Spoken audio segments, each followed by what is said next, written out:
special guest, Chris Vandergoot from the GLaTOS Network, is going to join us, and it's great to be able to hear what some of these other networks have going on that we don't usually get to associate with.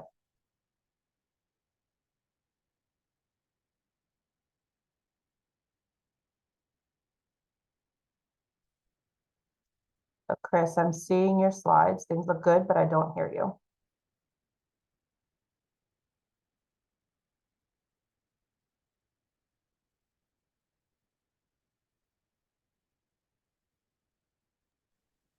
Sorry about that. The bar slid around on me. All right. Well, thank you very much. Thank you for the opportunity to present to this group. Geographically, I'm very distinct and separated from all of you. And honestly, as I went through the names, of course, I recognize some of the names from the published literature, but probably the only people I know are our OTN brethren who are joining in today. So anyway, appreciate the opportunity to give a brief update on the GLaTOS network. So GLaTOS, or the Great Lakes Acoustic Telemetry Observation System. I serve as the director of GLaTOS. I have since 2019. And officially, I'm located at Michigan State University. At least that's where the position is. But as you'll see, highly involved with the Great Lakes Fishery Commission. All right. So from the slide I saw earlier, this is about the geographic extent of the ACT network. And so this is the area I'll be talking about you today, the Laurentian Great Lakes, located in the Midwest, which forms the border between Canada and the U.S. For those of you not familiar, although I'm sure you all are, the Great Lakes underwent a lot of changes and anthropogenic perturbations during the early 1900s. Late 1800s. And as a result of this, the fisheries were really highly impacted. And this caused the two nations actually to get together and to form the Great Lakes Fishery Commission. Initially, it was formed in 1954 to basically control the spread of invasive sea lamprey that got into the Great Lakes through creating the Welland Canal. But the other part of this, and what has become more and more important as time has gone on, is, of course, to coordinate research and management activities between the two nations. Because before that time, it was basically the Wild West, where each agency and province did as they saw fit, and the resource suffered greatly. And then, of course, with the environmental movement, happening in the late 1960s, early 1970s, the fishery was again impacted once again, and then Lake Erie got a lot more involved and took a lot more action in doing this coordinated management. And so GLaTOS is really an outspringing of this coordinated management in the Great Lakes Basin. And so hopefully what I'll be able to articulate here today is kind of, how that is necessary for everything that we do, much like what all the other networks here have to kind of work with, working with different agencies, with different management authorities, and maybe even different focuses in what they do. So GLaTOS basically is a binational consortium of scientists who use acoustic telemetry to understand fish behavior and then provide that information back to the managers. That, I think, is the key that's kept GLaTOS growing over the years, is that we're really doing research that it's identified by the managers. Initiated in 2010 with funding from the Great Lakes Restoration Initiative, they had 4 demonstration projects which were basically to determine the feasibility of using acoustic telemetry to track movements across the Great Lakes Basin. I was fortunate enough to be on the ground floor when all this happened, because I, at the time, was a management biologist for the Ohio Department of Natural Resources. And so at the core, the emphasis and the focus of GLaTOS, of course, is to connect acoustic researchers and their projects. We don't want to have a bunch of researchers out there kind of working in isolation. We've got a lot of shared resources. And so GLaTOS kind of serves to bring everybody together for this data sharing and information sharing. You can see just some of the partners here that are involved with GLaTOS. We have actually have a slide later on that shows the number of official partners. But these agencies right here are really the ones that provide an emphasis of the resources that go into GLaTOS operations. So who is GLaTOS? Well, there's really only 4 of us who are paid folks that operate and oversee what's going on in GLaDOS. Nancy Nate is our data manager. She works up in Hammond Bay. And then Todd Hayden and Tom Binder are research biologists working with GLaDOS. And of course, I serve as the director. Chris Holbrook works for USGS, but is intricately involved with the daily going-ons of GLaDOS. And then we have Renee Renauer-Bova. She's the program associate at the Great Lakes Fishery Commission who helps me with day-to-day operations. And of course, our esteemed Chuck Kruger, who is the emeritus director, as he was the one who got this up and running back in 2010. So the vision of GLaDOS is very simple: to unravel the mysteries of Great Lakes fish. And our mission is to facilitate and conduct acoustic telemetry research in support of fishery science and management in the Great Lakes Basin. So what we basically tell folks is that we are here to provide managers with information that traditional fishery assessment gears are unable to provide, right? We are able to provide them with broad scale movements and fine scale movements using acoustic telemetry that surveys such as, gillnet surveys or trawl surveys or electrofishing surveys just aren't able to provide. So we're not looking to reinvent the wheel, if you would. We're basically looking to augment and provide auxiliary information to the managers. So GLaDOS performs a few basic functions. The first, of course, is data support. We want to give researchers access to their data, right? So as the fish are swimming around and they're getting detected on all these different receivers, whether they be in Lake Superior or in the St. Lawrence River, we want researchers to be able to access their data. So we provide a platform where folks can upload their data, then of course pull their data back down. We also do a lot of coordination. We try to connect researchers working in either similar geographic regions or working on similar projects or conceptually similar questions. And of course, we maintain an R-GLaDOS package. Actually, Chris Holbrook is the brainchild of that one. And with the help of OTN, we help support that package on an ongoing basis. So we like to conduct, or we try to help conduct research-driven, hypothesis-driven research. I'll talk to you a little bit later about where we get those research ideas from. And then we do quite a bit of R&D, figuring out, what are the best methods moving forward. We provide a lot of technical assistance in the form of training. We have a coordination meeting on an annual basis where we bring the researchers together and we provide different levels of training. Again, OTN is instrumental in helping us with that. And then providing, expertise or input on study design. New researchers coming in who are not familiar with telemetry. As Chris Holbrook likes to say, acoustic telemetry is deceptively simple. And so helping researchers really sit down and think about what their study design is relative to the questions they're trying to answer, and then as well as data analysis. And then the other facet or aspect of GLaDOS is providing the infrastructure. A lot of the agencies do not have the capacity to purchase this gear. And GLaDOS, I don't want to own boats. I own boats for a lot of years, and they're nothing but a headache and a money pit. So we try to work collaboratively with folks, and we try to provide the infrastructure. So we buy receivers, we loan receivers, and then we help out with moorings and batteries and such. We take our marching orders, if you would, from the Council of Lake Committees. This is a consortium of managers representing both state, provincial, and tribal entities around the Great Lakes Basin who have management authority. So we work closely with them, identifying what their research needs are, or at least encouraging our researchers to work closely with them so that the research that's getting conducted is pertinent and timely as well. So in the Great Lakes, we, much like any other network, we have, we want to try to address a broad suite of questions that are being asked. I got interested in acoustic telemetry because at the time I was working with the Lake Erie perkid population, walleye, and yellow perch, and I needed to know population dynamic parameters, natural mortality, spawning site fidelity, and things of that nature, movement rates. So this is where I got involved with telemetry, and this has been a very popular area ever since. We also are using it to understand the behavior patterns of fish, right?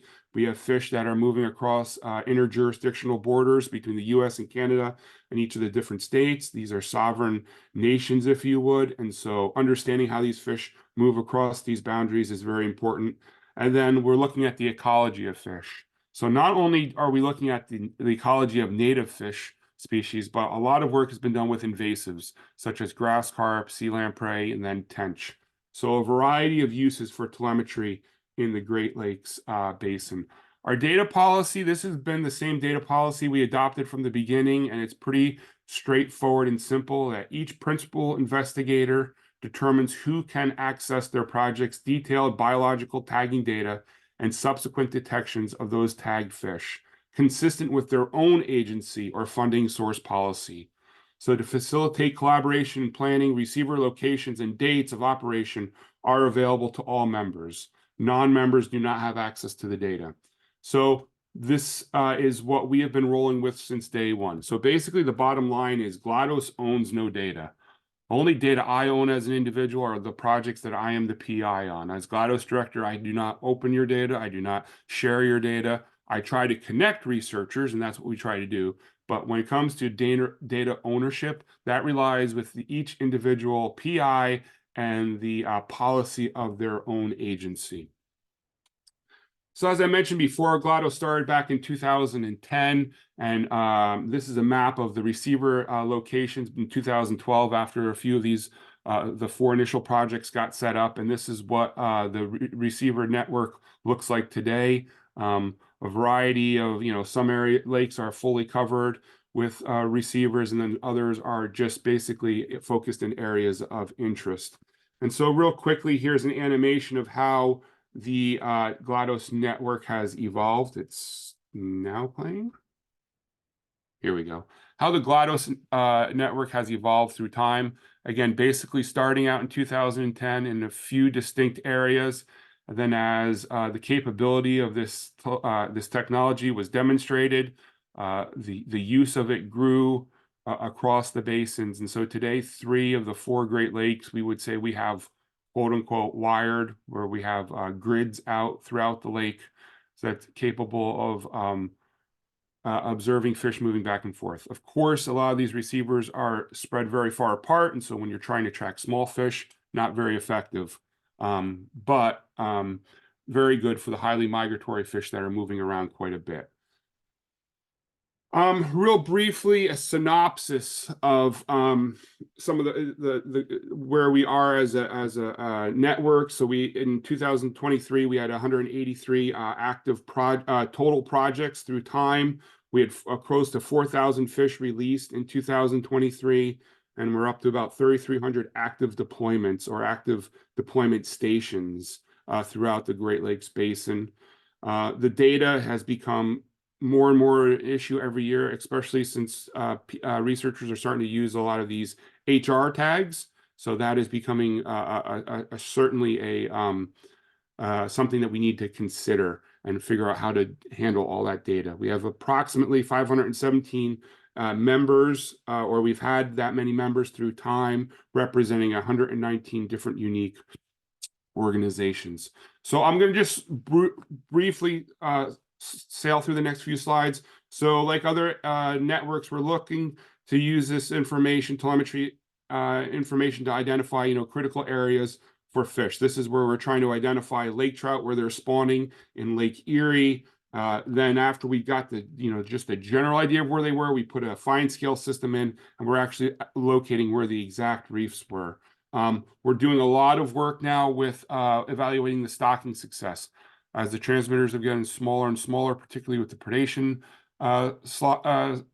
transmitters, we're able to get a better idea of short-term survival using this technology and gear. And then real quickly, here's an animation showing what I heard other people talking about. Here's a Cisco, it's a forage fish in the Great Lakes, trying to reintroduce forage fish in the Great Lakes. But here's a Cisco looking at how it's moving after release with respect to the wind currents, the water currents, and the air currents. And so here, what we're trying to do now is take the fish movement data, which we feel like we're getting a good handle of what, how to look at that data, but now marrying that with, the physical conditions and the abiotic conditions out in the environment. And that was something I think I heard briefly in some of the other networks. So in the interest of time, I will stop right here and take any questions if there are. Kim, I apologize if I went a little longer than maybe you anticipated. No, I think you're okay. Does anybody, we have a couple minutes, we can do some questions if anyone has any questions.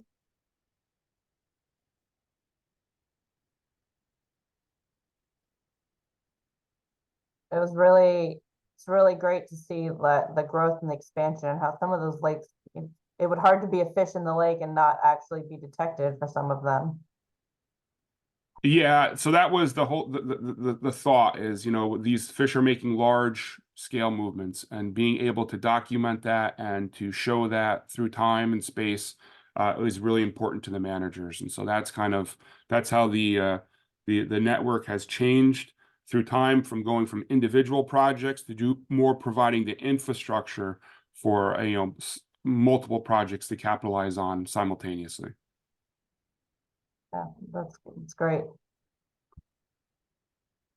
Thank you so much for the opportunity. And if you have any questions, please don't hesitate to reach out to me. I'll be here for a little bit, and then I may have to get in the vehicle and go to another meeting yet this afternoon. So anyway, appreciate the opportunity to participate today. Yeah, thank you for joining us. Yeah, so if anyone wants to reach out to Chris offline, I can share his contact info with you if you need that. So next is Mike is going to be talking about some of his R packages that he has been working on. You can share whenever you're ready. Okay. So, I've developed 3 packages to try to work with some of the data that we put up and get from what is now the ACT database interfaced via Matos website. Did I get that right, Kim and Matt? Is that correct? Okay, cool. So good nomenclature there. So I kind of wanted to give a general overview for people to just know these exist, and that support figuring out how they exist and have them work for you is there and can work for you. So the main purpose of these is to interact with that Matos database, pull data from those from receivers, data files that you have on your computer or that are living currently on the database, and then to wrap your head around the ACT OTN data pushes. If you're anything like me, you manage quite a few projects and they grow ever more. And the more that people adopt use of ACT and Matos, the more detections go in there, the more emails that you get from Kim 3 to 4 times a year saying that you have a bunch of new updates that you need to figure out what's changed, what's new, and why should you care. And to do this in a programmatic and reproducible manner. So all of this is available to you to just go on and click through on the website. But if you are pumping through high volume, if you are trying to pass this to a different technician to take that up, sometimes you just want to be able to hand them a script and let them go to town. That's really the point of these packages. We really don't get into analysis or anything here. So I want to forward people on to what is a nation Trackyverse, as people call it, which is actually a curated list of a couple different packages that could steer you towards analysis. So just if that's something that you're interested in, go ahead. You can Google OTN, R, and Universe, and this will be the first result for you to come up if you wanted to go that way. So going straight into the Matos package, if you want some more information on it, you can go to the website, it's matos.o'brien.page. This is an API to the Matos website and tool. So this lists your projects and your files. You can download the files, you can upload your files. This isn't data analysis or manipulation. That's other packages and do that very, very well. And in the future, probably provide sanity checks before uploading a downloading to, I guess, help out Kim's sanity and reduce some of the interflow there. So what's how does it work? It's pretty much exactly like you were visiting the website, and that's all this is a glorified web scraper. So you go, you log in by continuing to agree to follow our user agreement. You log in as if you were on a website, and then you have the same access that you do to visit the website itself. So if I wanted to go and I wanted to log in, done, I can do this through R, and I can now also see what all of our packages are here by listing all the packages. And what this does is it connects to the OTN database to quickly download all the project metadata that underlies all of that. So if you ever click through and you kind of see that there are project codes and there are information to contact the PI, there's an abstract about what's actually going on. This pulls all of that in for you, but it only happens after ACT communicates with OTN, the 3 times a year that it does that. So it gives you a little heads up once you do that and say, hey, we don't actually have the metadata for these projects quite yet because they haven't been cross-docked. What this looks like in R is a data frame containing all that. There's, I guess, 146 projects that we have information for at this point. We have a whole bunch of information around there. You have the names of the projects, the URL of the project at the ACT Matos website. You have the general area of operations, the name that they called it. You have a way to cite that project. You have the abstract for the project. You have all these different things. If you only want to pull out yours, because sometimes you just want to make sure that you have, there are a subset of those that you have access to, you can ask it to just list your project. It goes through, checks what projects you have permissions for. These are the projects that I happen to have permission for when I built the presentation. And it gives you all of that information just for those projects. You can list your projects file. So everything that you've uploaded to ACT, you can kind of list here. This is from your deployment metadata through or VRL files through, you can kind of get all the names here. But a big note, oh, sorry, where are we going? Skipped a couple. So you list those, you can download them directly just by saying, I want to get this project file from this project, give it to me, and it'll pull it through for you. You can list your extract file. So when it does talk to, when we do talk to OTN, you get all that back and you want to download all of those, or you want to see what has changed since your last data push. So I know that, for instance, my Sentinel tags, for whatever reason, hadn't synced or something like that. But we do know, okay, these files have something new. I want to go look at that. And you can download those files directly and it'll unzip for you and tell you where it's located. So how is this helpful? So again, to me, I think we go back to my projects. I am managing, at least loosely, 1, 2, 3, 4, 5, 6, 7, 8, 9, 10, 11, 12, 13, 14 different projects loosely. So when we get somebody says, hey, Mike, I uploaded a file to Matos, you want to take a look at it? I can go and I can pull all the files from that project and download them programmatically if I want to look at them on my computer. Similarly, if I go out and I tend an array of 5, 10 plus receivers, we upload these directly in a bulk manner. You just point this towards your folder, you click the button, and it goes that way. Again, this is all functionality that is already on the website. This is just a way that you can script it and have it done in the background without needing to go through and point and click and try to remember what did I do before, what have I already uploaded, things like that. Networking, which I think is something new and exciting. This is something that Beth Bauer started doing, which I think is pretty impressive and a neat functionality, is you can kind of start asking questions like, for me, I wonder who else is working on Striped Bass. I work on Striped Bass a lot.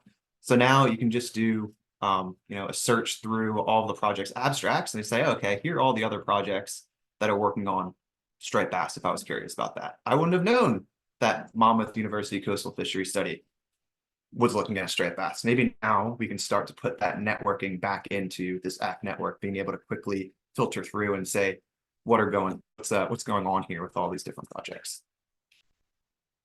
So again, this is just pretty high level, pretty quick. If you want more information, there's a bunch of vignettes, there are walkthroughs, there are things that you can kind of start tailoring this to your analysis and your projects. You can go to the website here. It'll tell you how to install the package in R, a couple of different articles on how to use a different thing. You can also just email me directly and I'm more than happy to try to work through all that with you. So next up is this is another package that's now brand new. So I think Innovacy is moving toward this Fathom software, of which is a suite of a couple different programs, in the cloud, on your desktop, on your phone, a couple different places. Specifically within Fathom Connect, which is the desktop software, is an executable called VDAT. So it's VDAT.exe.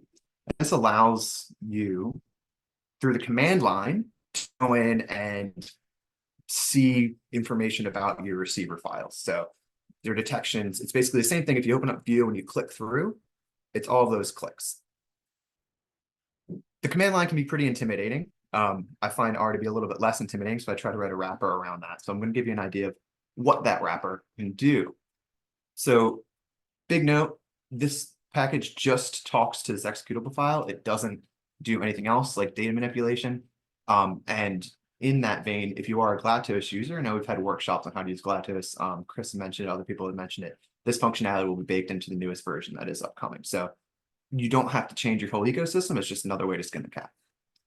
That's the website for that. So first thing you do, you can just tell where VDAT is. On my Windows machine, pretty much everything that I download installs itself under program files. So it's Innovacy in the Fathom software, VDAT.exe. Cool, brilliant. You can just take a quick look at what your receiver data looks like. So this is one of the files that I had loaded from the Chesapeake Bay backbone array. Just a quick view. We kind of know when it was made. You know the decoding map, which I was flipping through, so that's sometimes easy for me, or nice for me to know. You can flip through and look at that. This gets more complicated. The more complicated that data file is, Chris had mentioned HR receivers. They give you a whole lot more data and metadata, and there's a lot more to parse through in this. VR2ARs or VR2Ws are very simple comparatively. This pumps us out into a data frame. So if you wanted to filter through and start having a metadata library for your receivers, you can start compiling that relatively quickly.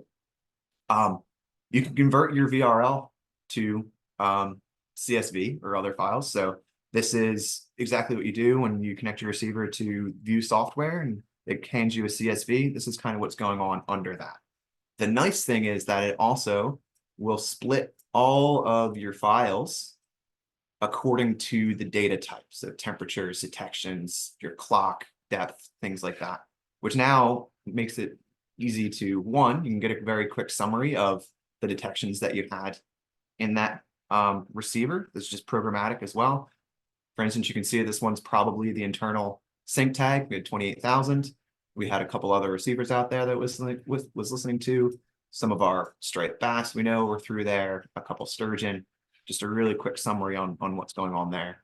And probably the biggest thing that I think is most useful for me, I think it's useful for starting to change our paradigm of thinking about acoustic telemetry is going out and listening to fish to starting to become its own real observing system in that right. It's starting to pull out some of the environmental data that's innately logged within some of these receivers in a quick and programmatic way. So we can now go through, pull out your temperature records, as opposed to going through View and trying to export. And this is a lot faster. I think the developers have done a really good job with this executable. It's really, really fast. It's really snappy. It can work through pretty quickly. So what things that we care about? Temperature, noise. We're always kind of like, is it loud? You can pull that out pretty quickly and say, okay, yeah, maybe at some time something was going on over here, and we really need to be skeptical of this the rate of detection at that point. Tilt, depth, not very informative here, but depth is also is usually pretty nice if you're trying to do some data forensics and figure out when you deployed and recovered your receiver if you didn't actually write it down.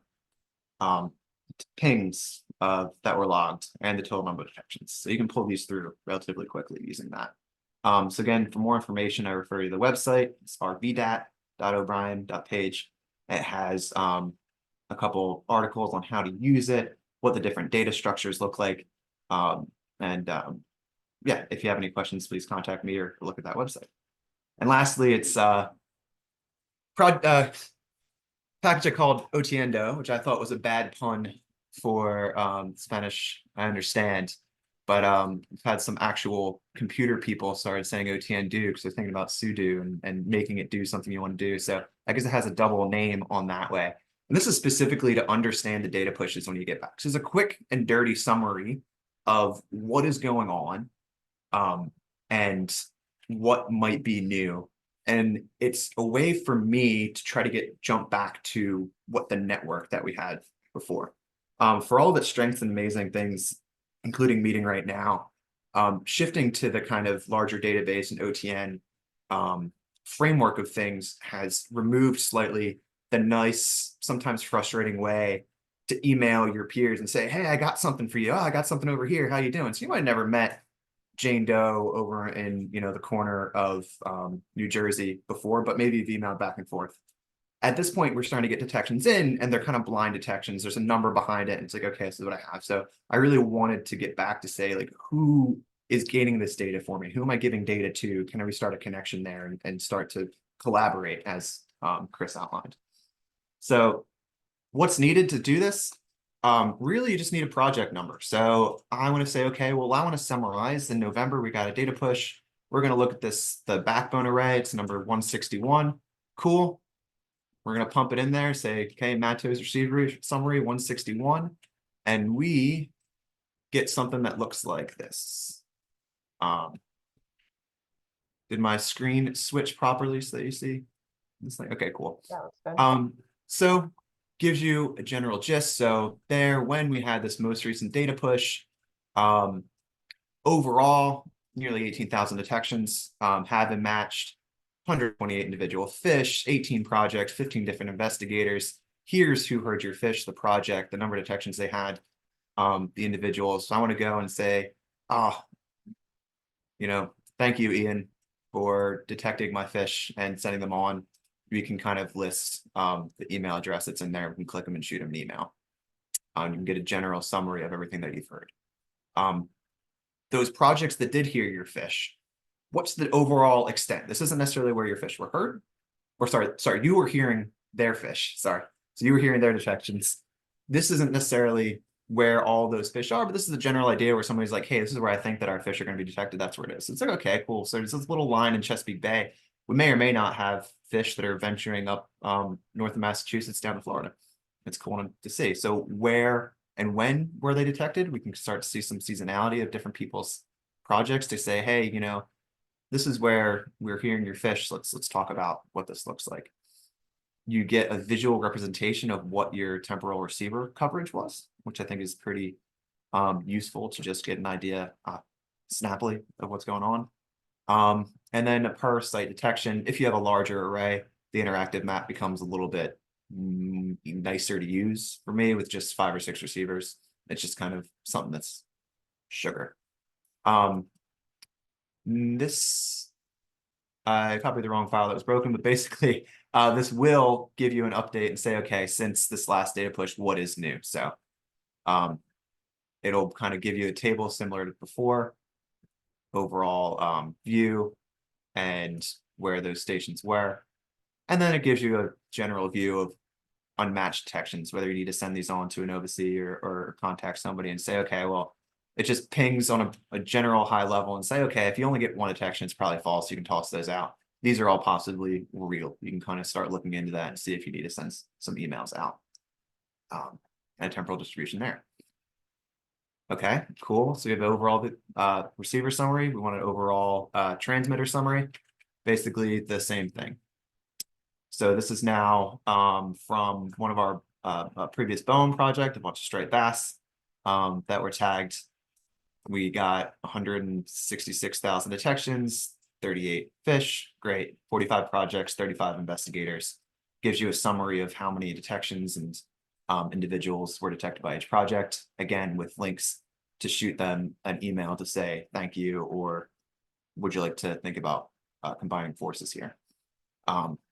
Overall extent, you can see a false detection somewhere up in northern Canada that needs to be unlinked, but it gives you an idea what's going on there. And you start to see kind of the same thing, these nice seasonal plots. These are structured by latitude. So for our striped bass, you can start to see some of the migratory behavior and get an idea of where that's going. Everyone's favorite abacus plot that needs to be rejiggered. Now we start to see the value of the map to figure out where our fish were heard through here. Pretty much all over in our nice ACT database.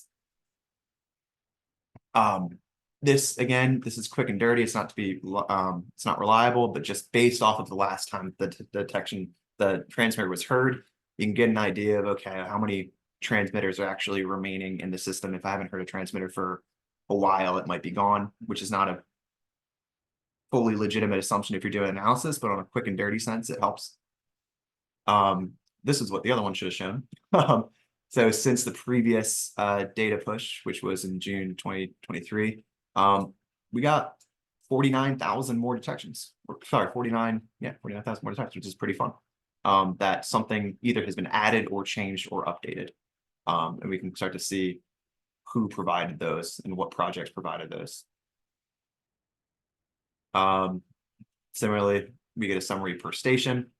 We go in and say, oh, these, okay, so I look at this. Oh, okay, so really what happened is someone added a Hudson array. I need to go figure out who did that so I can say, hey, that's really cool stuff. That's really cool data. Now I have 6 individuals that were not tagged in the Hudson River that are going on the Hudson River. Let me give you a call and say, what's going on here? And try to figure that out. So again, it's supposed to be nice, quick, and dirty. And I lost my conclusion slide. So I really want to refer you to, again, this is the Matos RV.Otiendo. If you want any information on that, it's that .o'brien.page, or email me at o'brien@umcs.edu. And that's kind of what I have, if there are time for questions or anything like that. Thanks, Mike. Yeah, I think we have a couple minutes for questions if anybody has anything, and it sounds like there's some interest. If you want to share your like a PDF version of your slides, and I'll send those around. Great, yeah, happy to do so. Yeah, so I'll just jump in with a quick question. You know, as we're thinking about adding information and updating the information that's on like the ACT Network website, yeah, this seems like something that we could add there. Is that, you know, would you be interested in that, and yeah, interested in working with us to figure out the best way to do that? Absolutely. I've developed some light opinions recently, having tried to work with this. So I'm more than happy to help with that.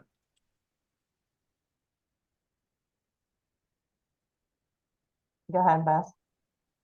Mike, what's the potential for making this interoperable with other regional networks?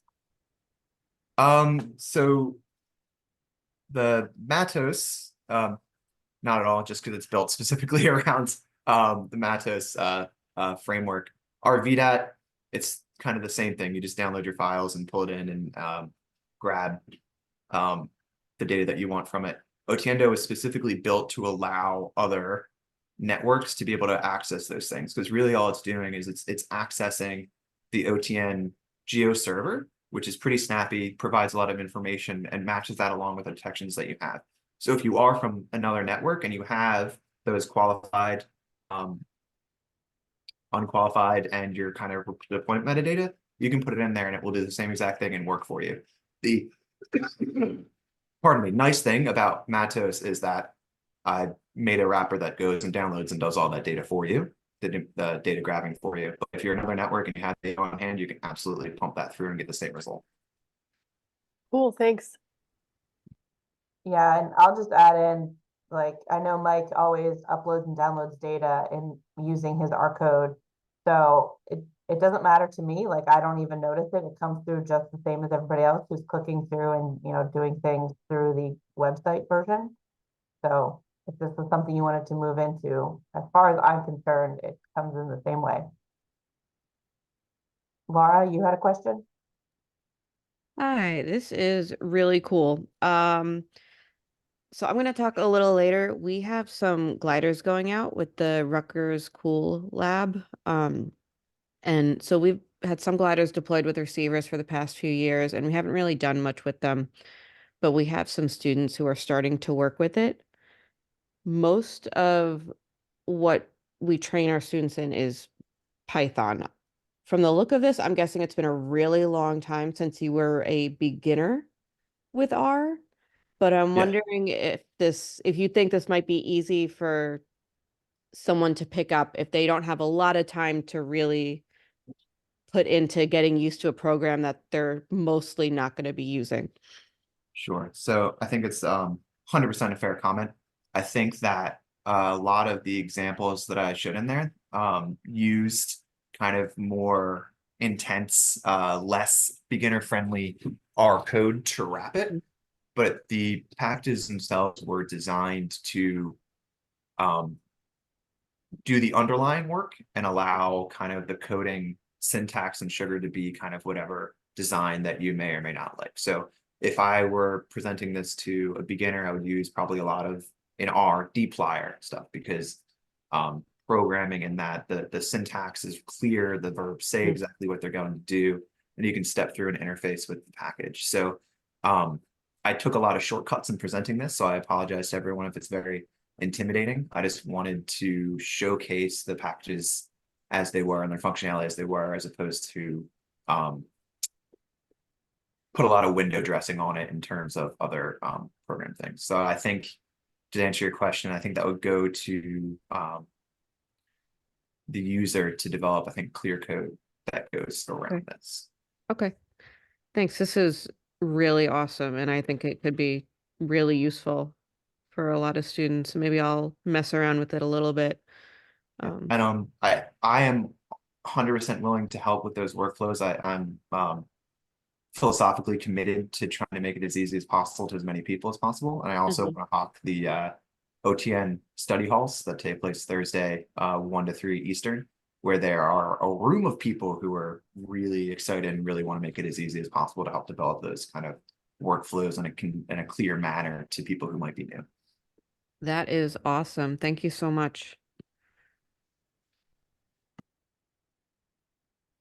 Yeah, thanks again, Mike. And yeah, if anyone needs any information, yeah, the OTN study halls are mostly every Thursday. There's probably one this Thursday. John can correct me if I'm wrong. But a lot of that they advertise on Twitter or X, or you can also just email me and be like, hey, how do I get info? And I can get you to the right places. But it's a great resource. They talk about all kinds of things. I don't go to them enough as I should. Yeah, so next on our list is Dana Allen from Innovacy, and he's going to be talking to us about some of the new software and upgrades that they have coming. Yes, thank you, Kim, and thank you everyone for the time today. Thank you, Mike, for that great presentation as well. Love to see that stuff coming and make everyone's lives easier. So, many of you may have heard of Nextrack. So this won't be a long discussion, but if you haven't, we'll quickly go through some of the presentation, but as well as some of the customer data that has been collected thus far,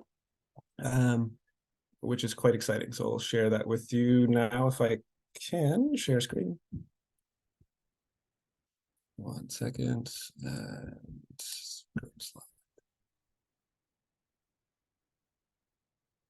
All right. So we all can see that? Yep. And so Nextrack, we've been using VR2Ws and TXs and AR for a long time, and while they've gotten better and smarter and fancier, they really haven't been a performance increase per se. And so Nextrack is really a whole new line of electronics for our receivers that we consider a breakthrough acoustic telemetry system that provides performance in the water now and provides a huge technological foundation for fish tracking of tomorrow. And so it's really a big leap over VR2W, and so you'll see that here in the coming slides. And so we're by no means discontinuing VR2W receivers. I mean, VR2TXs and ARs. Those will still be compatible with the Nextrack system, but we've provided hardware that can give you gains now, as well as in the future as customers move to having full Nextrack systems, which may take 10 or 20 years till all of your old hardware dies out. It'll provide a foundation for a really strong future. And so Nextrack, what does it actually do? Thus far, we're seeing a 40% increase in detection range. So that's a pretty significant amount when you consider that's a 40% increase in the radius. And so that actually equates to almost like 96 or 100% increase in detection coverage in square meters. So great increase there. That can lower the cost of your array deployment, your array planning, if you're only needing 2 receivers to cover a river versus 3 or 4, and so on. Likewise with lakes and DPS studies, being able to deploy fewer receivers is going to increase the coverage area that you can monitor and potentially reduce your budget costs. With that increased coverage area does come more detections. So we've been seeing about 2 times the number of detection data so far from all the studies. And so you may say I may not need more data, which is a valid point. But consider from the sensor point of view, if you have a depth sensor or an acceleration sensor, when your fish is within range of a receiver, if you're getting double the acceleration or depth of behavior data, it allows you to dig much deeper into what animals are doing for your science. And higher quality data. So signal strength data processing is something new. The VR2Ws and TXs and ARs really have no concept of signal strength. And so NextTrack does look at the strength of the signal and is more able to pull out whether a ping is a real ping from a tag versus just some noise in the background. And so this does give customers some potential advantage to start looking into how close was a tag to my receiver if they have a signal strength reading. And so customers can use that in a variety of ways to try to enhance and look at behavior questions. So jump right into some actual studies. We'll start in a river and then work our way out to the ocean. And so thus far, and we do plan to have white papers coming for these studies. They're completed by customers with loaned equipment from us because the NextTrack wasn't ready yet. And so we were technically part of the study, but it was completely run by customers. And so in a river situation, in St. Mary's River here in Nova Scotia, looking at salmon smolt migrations, and these smolts were carrying small V7 tags, so low output power tags. With a NextTrack deployed next to a VR2TX, the NextTrack ended up receiving 38% more detections and detected 27% more unique detections. And so those VR2TXs were missing a significant number of salmon smolt that just swam straight by undetected. And so that alone is a pretty significant indicator of a really nice increase in performance.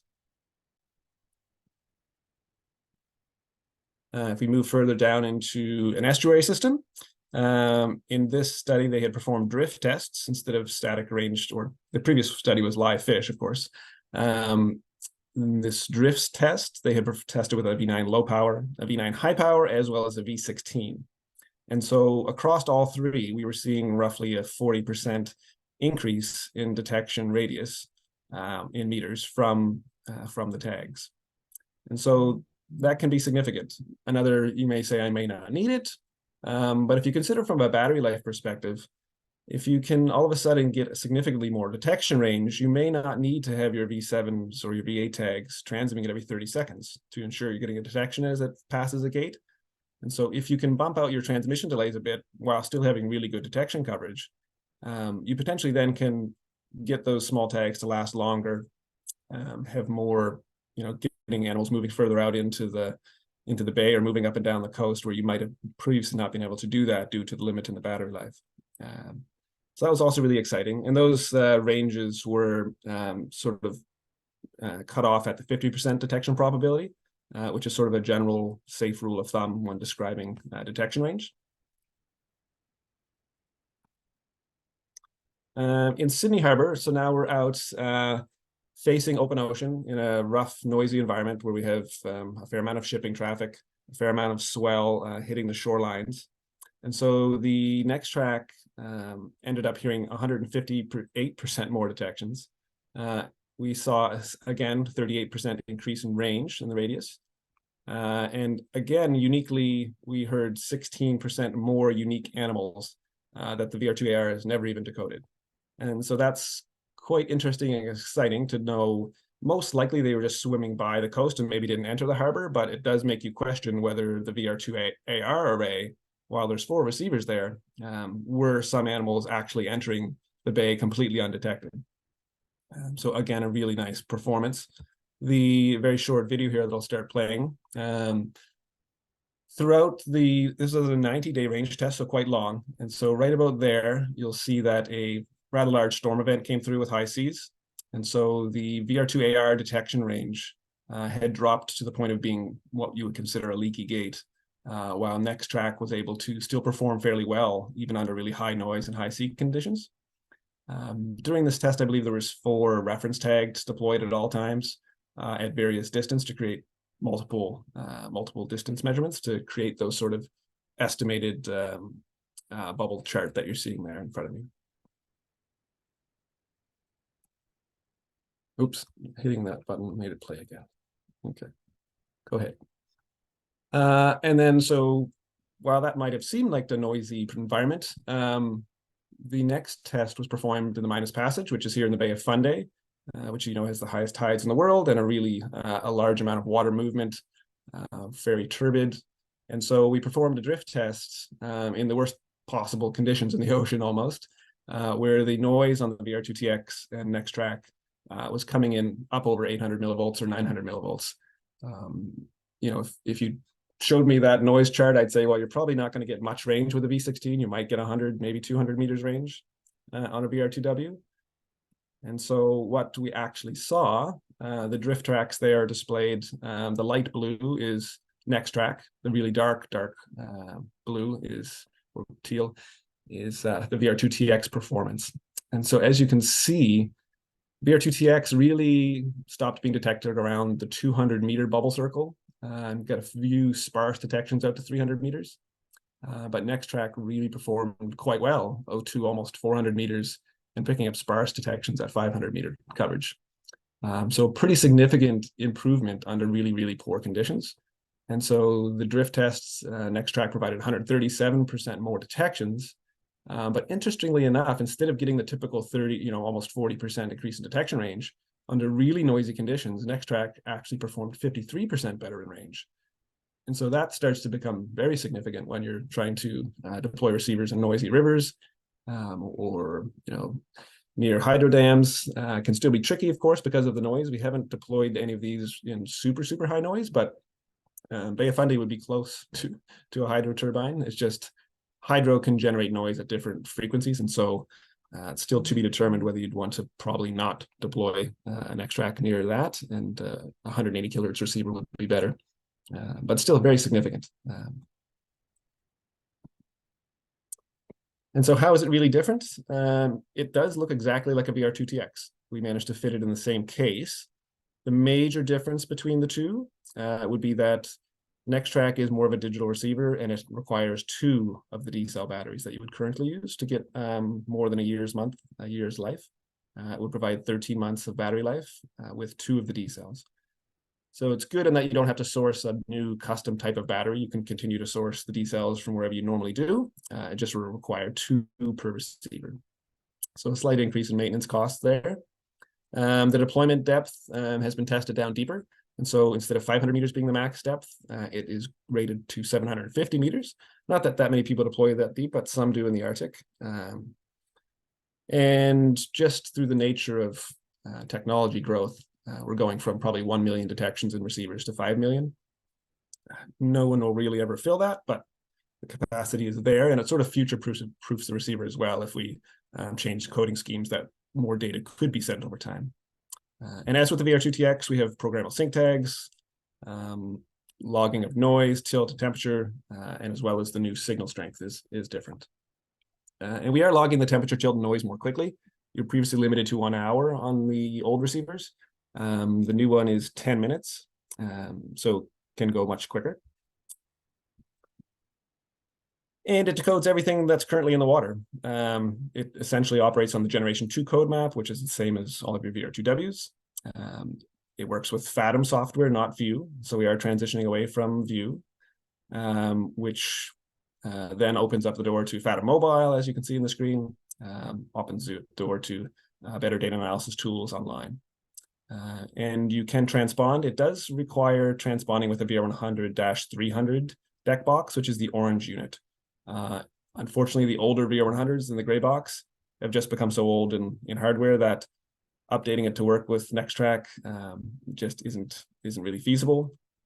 And so we do have a trade-in program. If you have an old VR100-200, we will offer a discount. If you need a brand new VR100-300 to work with your NexTracks, we do have an option there for you to discuss and provide you a pretty good price discount on a new receiver depending on its age.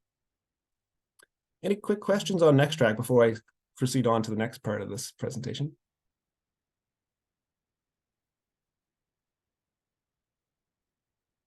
I don't know if I can see if anyone's typed into. Go ahead, Mike O'Brien has a question. Sure, go ahead, Mike. Sure. So in developing these, are any of the tag transmissions or anything like that going to be open protocol or interacting in that way? Good question.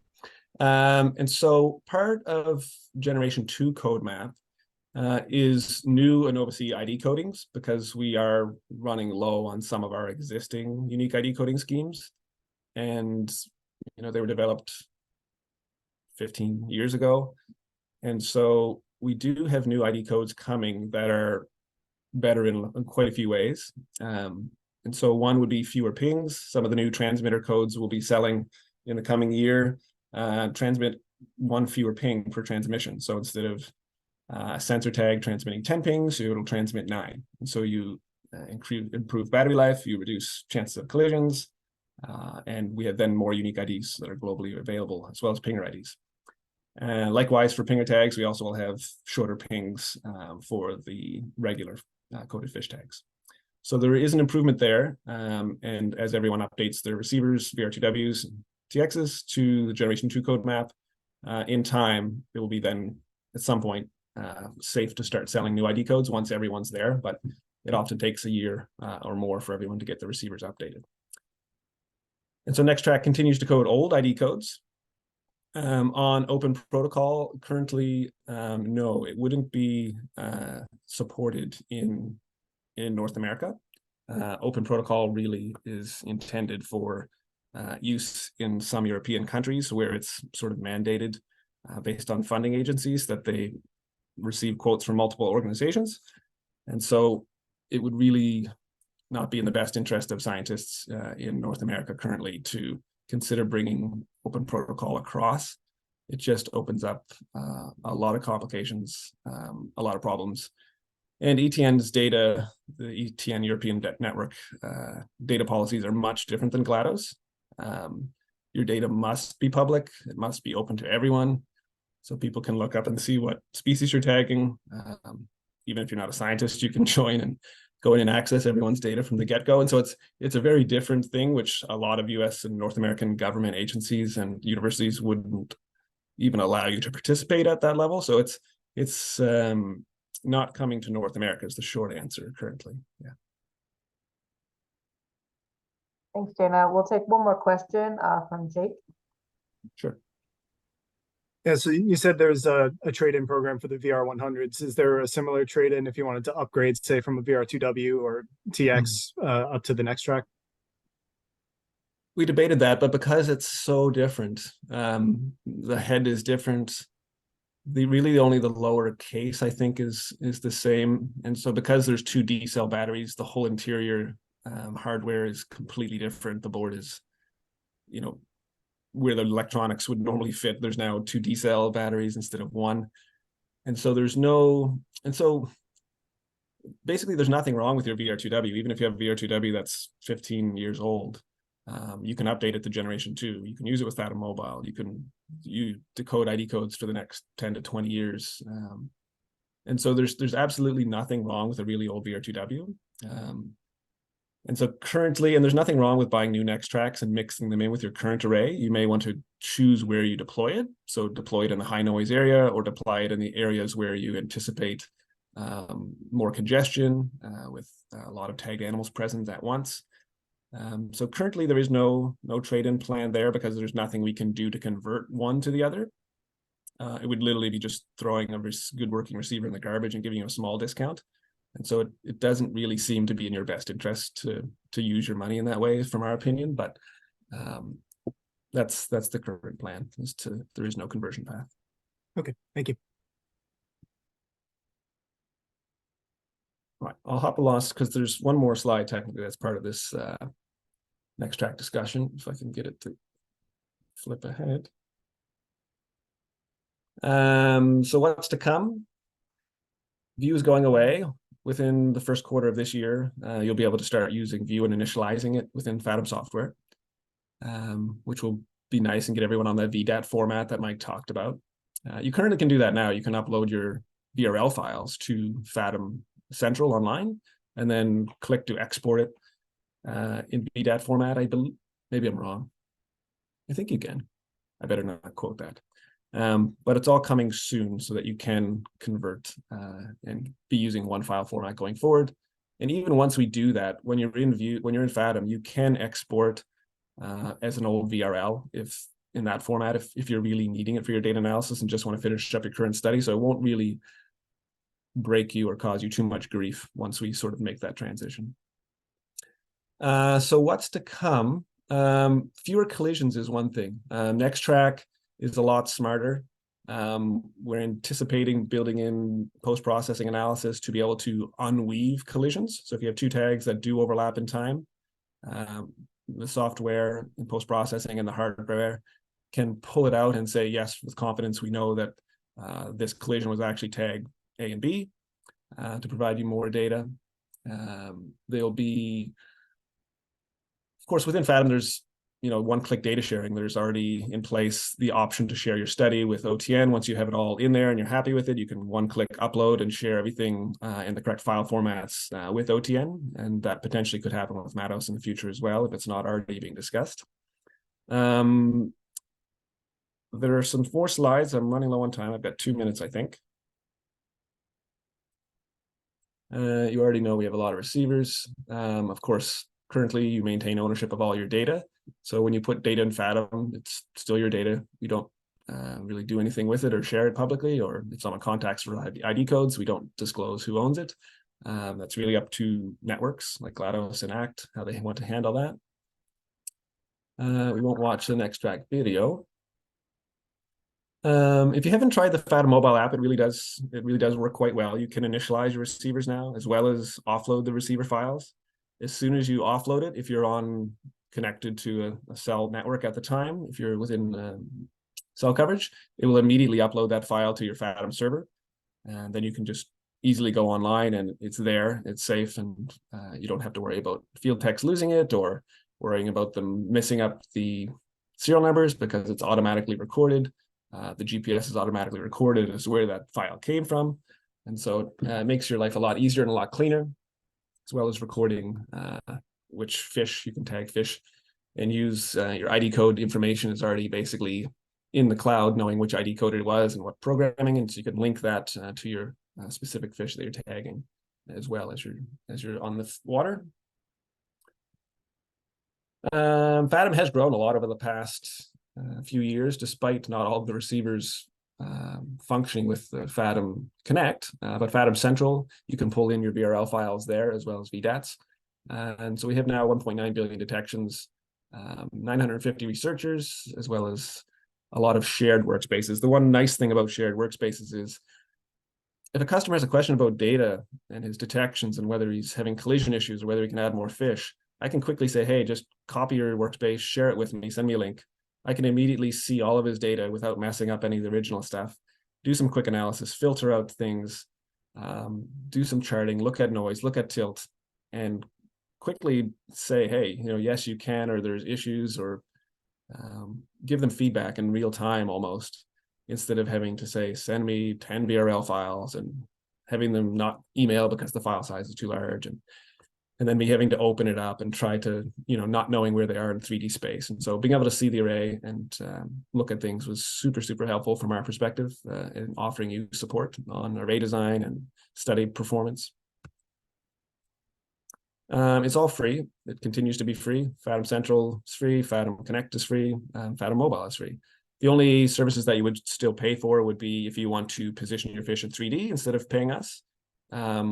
Which is cheaper than paying us. It's probably 50% cheaper to just do it yourself than to pay us, but it's a mix. A lot of people still perform to just have us do it, as well as Fathom Live. If you're using a live buoy and connecting to get fish detections real time, there are data servers and services that go along with that. So those two are still paid services. Kim, how am I doing on time? I feel like I'm probably out. Yeah, I think we're probably almost out of time, but there are a few questions Sure. for you in the chat if you want to answer later. Sure. Fathom Mobile is not available for iPhones. That is correct. You can only use Fathom Mobile on Android. And it really has to do with iPhones do not connect with like 40,000 receivers that are sold globally and never will because of the Bluetooth chip, and FATA Mobile just doesn't support that. So no, it probably won't come to iPhones. If it does, it'll be very far in the future. And Mike had a question about substantial detection ranges. Will there be any calibration metrics with this technology? Customers will have to take that into account. And it's hard to give really an answer to that. Your receiver will have signal strength in the next track, so that's a nice improvement. But you may want to put your next track receivers together as a gate instead of putting next track VRTW, next track VRTW and staggering them, just because then you do have to deal with detection range differences, and depending on how you're doing your analysis, it could complicate things. But for the most part, it should all be manageable. But feel free, I can email you, Mike, and maybe try to elaborate on that later. All right, I'll end it there, folks, so that we don't eat anyone else's